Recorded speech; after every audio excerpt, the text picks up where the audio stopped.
Many years ago, there lived on the then barren plain of Suruga a woodsman by the name of Visu. He was a giant in stature and lived in a hut with his wife and children. One day, Visu received a visit from an old priest who said to him, "Honorable woodsman, I am afraid you never pray." Visu replied, "If you had a wife and a large family to keep, you would never have time to pray."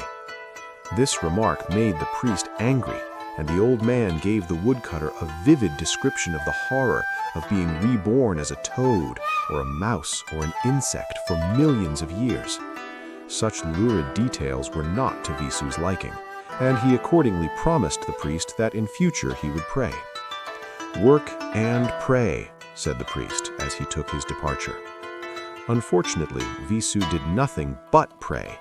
He prayed all day long and refused to do any work, so that his rice crops withered and his wife and family starved. Visu's wife, who had hitherto never said a harsh or bitter word to her husband, now became extremely angry, and, pointing to the poor, thin bodies of her children, she exclaimed, "Rise, Visu, take up your axe and do something more helpful to us all than the mere mumbling of prayers." Visu was so utterly amazed at what his wife had said that it was some time before he could think of a fitting reply. When he did so, his words came hot and strong to the ears of his poor, much wronged wife. "Woman," said he, "the gods come first. You are an impertinent creature to speak to me so, and I will have nothing more to do with you." Visu snatched up his axe, and without looking round to say farewell, he left the hut, strode out of the wood, and climbed up Fujiyama, where a mist hid him from sight. When Visu had seated himself upon the mountain, he heard a soft rustling sound, and immediately afterwards saw a fox dart into a thicket. Now Visu deemed it extremely lucky to see a fox, and forgetting his prayers, he sprang up and ran hither and thither in the hope of again finding this shark-nosed little creature. He was about to give up the chase when, coming to an open space in a wood, he saw two ladies sitting down by a brook playing Go. The woodsman was so completely fascinated that he could do nothing but sit down and watch them. There was no sound except the soft click of pieces on the board and the song of the running brook.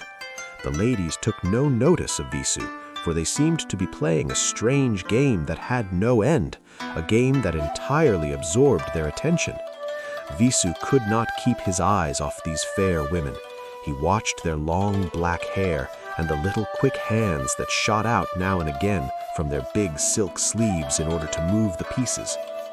After he had been sitting there for 300 years, though to him it was but a summer's afternoon, he saw that one of the players had made a false move. "Wrong, most lovely lady!" he exclaimed excitedly. In a moment, these women turned into foxes and ran away. When Visu attempted to pursue them, he found to his horror that his limbs were terribly stiff, that his hair was very long, and that his beard touched the ground. He discovered, moreover, that the handle of his axe, though made of the hardest wood, had crumbled away into a little heap of dust. After many painful efforts, Visu was able to stand on his feet and proceed very slowly towards his little home. When he reached the spot, he was surprised to see no hut, and perceiving a very old woman, he said, "Good lady, I am amazed to find that my little home has disappeared. I went away this afternoon, and now in the evening it has vanished." The old woman, who believed that a madman was addressing her, inquired his name. When she was told, she exclaimed, "Bah! You must indeed be mad. Visu lived 300 years ago. He went away one day, and he never came back again." 300 years? Murmured Visu. "It cannot be possible. Where are my dear wife and children?"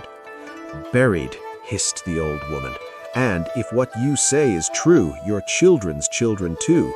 The gods have prolonged your miserable life in punishment for having neglected your wife and little children."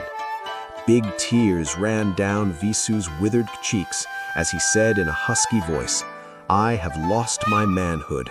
I have prayed when my dear ones starved and needed the labor of my once strong hands. Old woman, remember my last words. If you pray, work too. We do not know how long the poor but repentant Visu lived after he returned from his strange adventures. His white spirit is still said to haunt Fujiyama when the moon shines brightly.